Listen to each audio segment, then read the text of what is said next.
আপুনি যদি দেউতাৰ লগত পৃথিৱীৰ কোনো ঠাইত এক কাপ চাহ খাব সুযোগ পায় তেতিয়া ক'ত আৰু কিয়?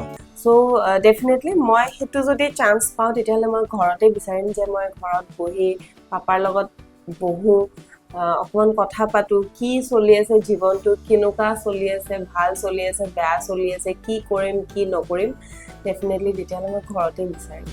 আপোনাৰ এনি ফেভৰেট মেমৰি দেউতাৰ লগত চাহ খাওঁতে?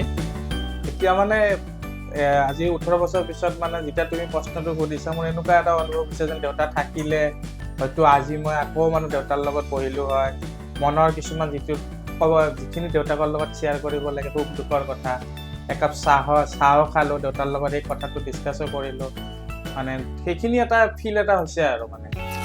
আপোনাক দেউতাই কি নীতি শিক্ষা দিছিলে over A cup of T?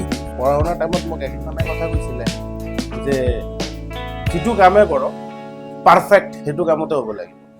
চাহ বুলি ক'লে তোমাৰ দেউতাৰ লগত কি মেমৰেবল ইনচিডেণ্ট মনত পৰে? চাহ বুলি ক'লে মোৰ এটা বস্তুৱে মনত পৰে, সৰু থাকোঁতে যেতিয়া মই চাহ বিচাৰোঁ, সৰু ল'ৰা ছোৱালী চাহ নাখায়, সেইটো আছিলে। আৰু এটা জাৰ্ণি মনত পৰে, মানে সৰু থাকোঁতে চাহ নাখাবিৰ পৰা টেবুলত চাহ থোৱা আছে, সেইটোলৈ।